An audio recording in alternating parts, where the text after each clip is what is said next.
नमस्कार दोस्तों, पीएलटेक्स में आपका बहुत बहुत स्वागत है। दोस्तों, आज की इस क्लास में सीटेट सीडीपी के क्वेश्चंस की क्लास को लेकर आया हूं और इस क्लास में हम लोग सीडीपी के 30 क्वेश्चंस को सॉल्व करेंगे। और यह क्वेश्चन पेपर 4 फरवरी 2023 को पूछा गया क्वेश्चन पेपर है और इस क्वेश्चन पेपर के हम लोग 30 क्वेश्चन को देखने वाले हैं इस क्लास में। दोस्तों, यदि आप हमारे चैनल पर नए हैं तो चैनल को सब्सक्राइब कीजिए, लाइक कीजिए, शेयर कीजिए। आइए शुरू करते हैं क्वेश्चन नंबर फर्स्ट से। यहाँ पर क्वेश्चन नंबर फर्स्ट है। क्वेश्चन नंबर फर्स्ट का कथन ए यहाँ पर है, सभी बच्चों को बचपन में खेलने के अवसर और समय नहीं मिलता। तर्क आर है, सामाजिक और सांस्कृतिक संदर्भ के आधार पर बच्चे बचपन को अलग अलग तरह में से अनुभव करते हैं। तो इस क्वेश्चन का यहाँ पे जो राइट आंसर हो जाएगा ऑप्शन ए और आर दोनों सही हैं और आर सही व्याख्या करता है एक ही। सभी बच्चों को बचपन में खेलने के अवसर और समय नहीं मिलता है क्योंकि सामाजिक और सांस्कृतिक संदर्भों के आधार पर बच्चे बचपन को अलग अलग तरह से अनुभव करते हैं। संस्कृति प्राकृतिक होती है जो स्थान, समय, समुदाय और वंश के अनुसार भिन्न होती है। हर बालक का जीवन उसके समाज और संस्कृति से प्रभावित होता है जो कि उसे घेरती है और उसे वैसे ही अपनाती है जैसे वह है। इस प्रकार हम यह कह सकते हैं कि ऑप्शन ए और आर दोनों सही है और आर सही व्याख्या करता है एक ही। तो ध्यान रखिएगा। नेक्स्ट क्वेश्चन नंबर सेकेंड है। यहाँ पर बच्चों के विकास के संदर्भ में निम्नलिखित में से कौन सा कथन सही है। यहाँ पर तो पहला है, बच्चों का संज्ञानात्मक व सामाजिक विकास केवल उसके वातावरण पर निर्भर करता है। केवल आनुवंशिक कारक ही बच्चे के विकास को निर्धारित करते हैं। ऑप्शन थर्ड है, बच्चे के विकास में आनुवंशिकता व वातावरण एक दूसरे से परस्पर अंतःक्रिया करते हैं। बच्चे के विकास के विभिन्न आयामों से आनुवंशिकता व वातावरण का अलग अलग प्रभाव पड़ता है। तो यहाँ पर क्वेश्चन नंबर सेकंड का जो राइट आंसर होगा ऑप्शन सी हो जाएगा। थर्ड और फोर्थ ऑप्शन इस क्वेश्चन का सही जवाब बनेगा। ध्यान रखिएगा। नेक्स्ट क्वेश्चन नंबर थर्ड है, विकास की प्रक्रिया है कैसी है, बहुआयामी है, एक रूपी है, रैखिक है, स्थिर है। तो विकास की प्रक्रिया बहुआयामी है। विकास एक बहुआयामी प्रक्रिया है जिसका अर्थ है कि इसमें शारीरिक, भावनात्मक और सामाजिक विकास जैसे कारकों की गतिशील अंतःक्रिया शामिल है। क्वेश्चन नंबर अगला फोर्थ है। यहाँ पर बच्चों के विकास की दिशा होती है और प्रत्येक बच्चा। तो क्वेश्चन नंबर 4 का आपको आंसर देना है दोस्तों, महत्वपूर्ण प्रश्न है। तो राइट आंसर हो जाएगा ऑप्शन बी, इसका सही जवाब बनेगा। अलग अलग अपनी गति से विकसित होता है। बच्चों के विकास की दिशा अलग होती है और प्रत्येक बच्चा अपनी गति से विकसित होता है। आनुवंशिकता तथा पर्यावरण प्रभावों के बीच परस्पर अंतःक्रिया से बालकों के विकासात्मक रूप में व्यक्तिगत विभिन्नता होती है। प्रत्येक बालक के विकास की गति समान नहीं होती, वे अपनी स्वयं की गति से विकास करते हैं। नेक्स्ट क्वेश्चन नंबर 5 है, विकास का समीप दूराभिमुखी सिद्धांत किससे संबंधित है।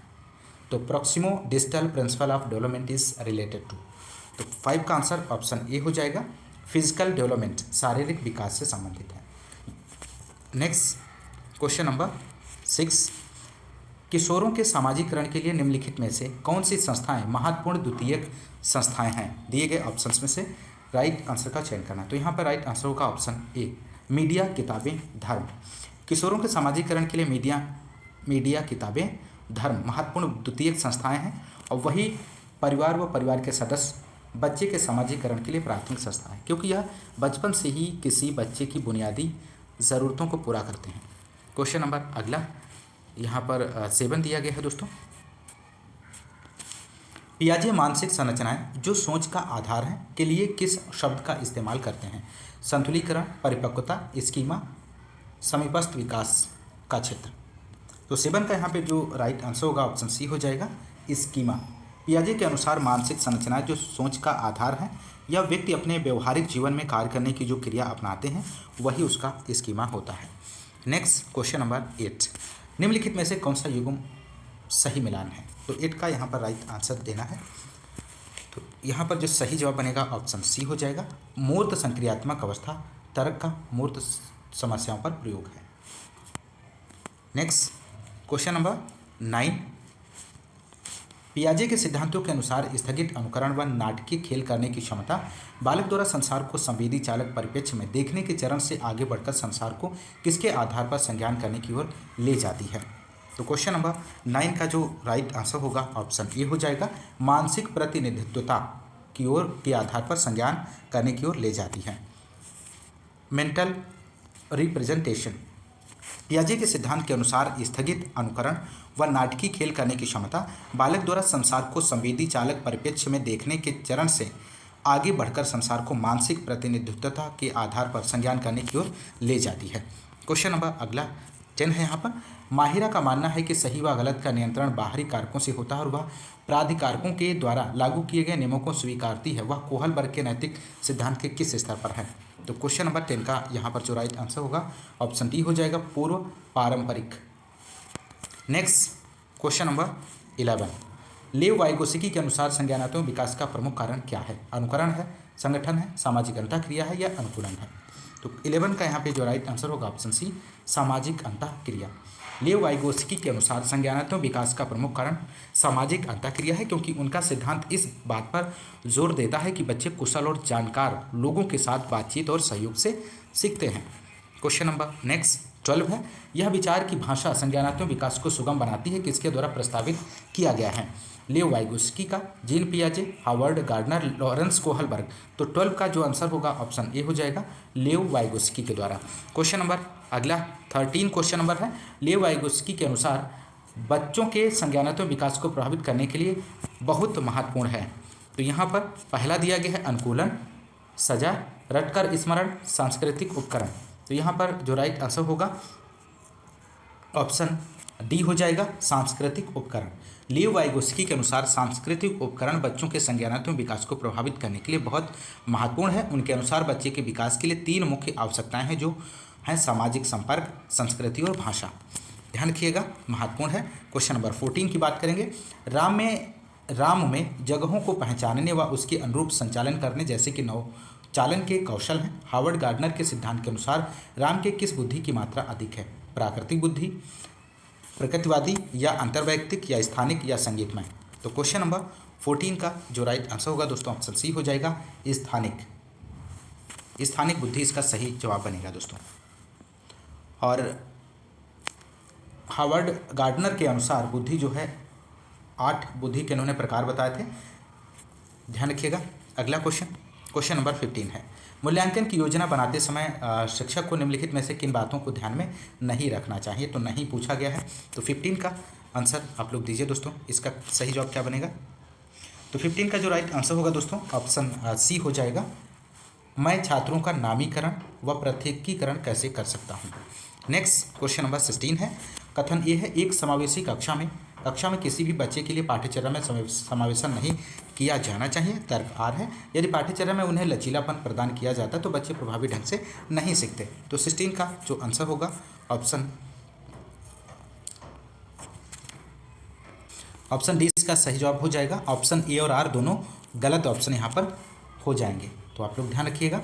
नेक्स्ट क्वेश्चन नंबर 17, समावेशी शिक्षा किस प्रकार की स्कूली तंत्र व्यवस्था को प्रस्तावित करती है? पहला ऑप्शन है, विशिष्ट आवश्यकताओं वाले बच्चों की ज़रूरतों को पूरा करने के लिए अनन्य स्कूलों का प्रावधान। ऑप्शन बी है यहाँ पर, केवल लड़कियों की शिक्षा को प्रोत्साहित करने की ज़रूरत है जिसमें केवल दिव्यांग बच्चे शामिल हैं। ऑप्शन डी है, बच्चों के शारीरिक, संज्ञानात्मक, सामाजिक, भाषिक या किसी प्रकार की अलग स्थिति के बावजूद सभी बच्चों को शामिल करना। तो क्वेश्चन नंबर 17 का जो राइट आंसर बनेगा तो ऑप्शन डी हो जाएगा। नेक्स्ट क्वेश्चन नंबर 18, एक छात्र जो को लंबे समय तक अपना ध्यान बनाए रखने में कठिनाई होती है और वह बेचैन हो जाता है और स्थिर नहीं बैठ सकता, ये विशेषताएं किस प्रकार की विकलांगता की ओर संकेत करती हैं? तो क्वेश्चन नंबर 18 का यहाँ पर जो राइट आंसर होगा ऑप्शन बी हो जाएगा, ध्यान न्यूनता अतिक्रिया। क्वेश्चन नंबर 19 की बात करेंगे दोस्तों। प्रतिभाशाली बच्चों को किसी भी शैक्षणिक संशोधन से लाभ नहीं मिलता है और को उनकी रुचि के अनुसार जटिल कार्यों को करने के लिए प्रोत्साहित नहीं किया जाना चाहिए। ऑप्शन सी दिया गया है, को अपने साथियों की तुलना में हमेशा उच्च भावनात्मक परिपक्वता द्वारा पहचाना जा सकता है। ऑप्शन डी यहाँ पे दिया गया है कि सीखने की विशिष्ट ज़रूरतें होती हैं जिन्हें अक्सर कक्षाओं में नज़रअंदाज कर दिया जाता है। तो क्वेश्चन नंबर 19 का जो आंसर होगा यहाँ पर ऑप्शन डी हो जाएगा कि सीखने की विशिष्ट ज़रूरतें होती हैं जिन्हें अक्सर कक्षाओं में नज़रअंदाज कर दिया जाता है।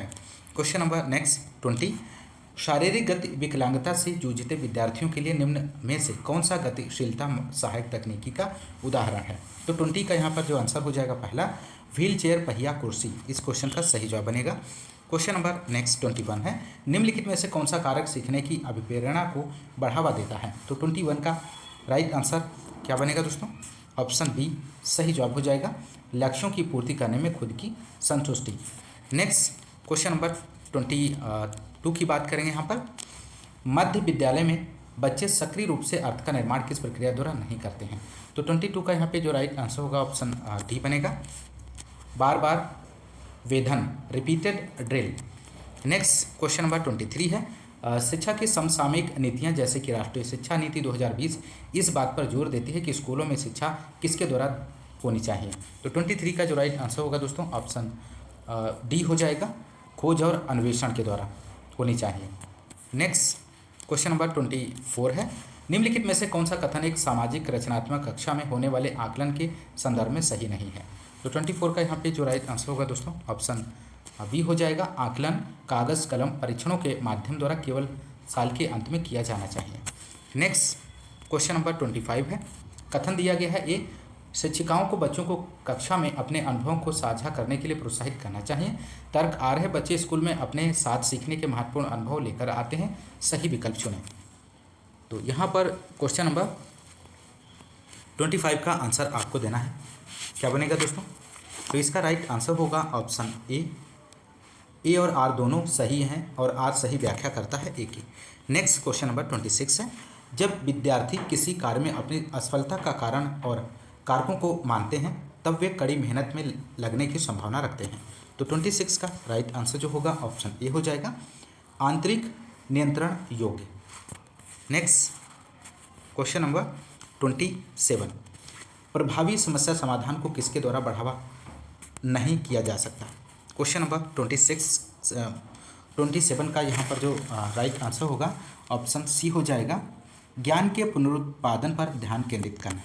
नेक्स्ट क्वेश्चन नंबर 28 है, बच्चों में वैकल्पिक संकल्पनाओं का शिक्षकों द्वारा दृढ़ता से हतोत्साहित किया जाना चाहिए, शिक्षकों द्वारा अनदेखी किया जाना चाहिए। ऑप्शन सी है, होना ना केवल बच्चों में बल्कि वयस्कों में भी एक प्राकृतिक घटना है। ऑप्शन डी है, होना बच्चों की कम मानसिक समझ का एक निश्चित संकेत है। तो क्वेश्चन नंबर 28 का यहाँ पर जो राइट आंसर होगा ऑप्शन सी हो जाएगा। नेक्स्ट क्वेश्चन नंबर 29, निम्न में से किस विश्वास का सीखने पर नकारात्मक प्रभाव पड़ेगा? तो यहाँ पर पहले ऑप्शन की बात करें तो पहला ऑप्शन है, मैं लड़की हूँ इसलिए मैं गणित में अच्छा प्रदर्शन नहीं करती और ना ही कभी कर पाऊँगी। ऑप्शन बी है, हमारे प्रयास का नंबर लाने में महत्वपूर्ण योगदान है। ऑप्शन सी है, अगर मैं ज़्यादा पढ़ती तो मैं परीक्षा में बेहतर अंक कर सकती थी। अपने सीखने को सुसाधित करने के लिए मैं कैसे सीखती हूँ, मुझे इस पर मनन करने की आवश्यकता है। तो 29 का यहाँ पर जो राइट आंसर होगा ऑप्शन ए हो जाएगा, ऑप्शन ए सही जवाब बनेगा। नेक्स्ट क्वेश्चन नंबर 30 है, एक सामाजिक रचनावादी कक्षा में बच्चों में समीपस्थ विकास का क्षेत्र किस प्रक्रिया द्वारा निर्मित होता है? ऑप्शन ए है संवाद के द्वारा, ऑप्शन बी है अरुचि, ऑप्शन सी है नकारात्मक पुनर्बलन, ऑप्शन डी है अनुकूलन। तो ऑप्शन डी का यहाँ पर राइट आंसर होगा ऑप्शन ए संवाद, डायलॉग। आप लोग ध्यान रखिएगा, एक सामाजिक रचनावादी कक्षा में बच्चों में समीपस्थ विकास का क्षेत्र संवाद प्रक्रिया द्वारा निर्मित होता है। समीपस्थ विकास का क्षेत्र खुद से समस्या समाधान की क्षमता द्वारा होने वाले वास्तविक विकास के स्तर और किसी बड़े व्यक्ति के निर्देशन में होने वाले विकास के बीच का अंतर होता है। तो ये रहे CDP के 30 क्वेश्चंस जो आपने इस क्लास में सॉल्व किया। दोस्तों यदि आपको क्लास पसंद आ रही है तो क्लास को ज़्यादा से ज़्यादा लाइक और शेयर करना मत भूलिए, और यदि आप हमारे चैनल पर नए हैं तो चैनल को सब्सक्राइब कीजिए। मिलते हैं नेक्स्ट क्लास में, तब तक के लिए नमस्कार, जय हिंद, धन्यवाद।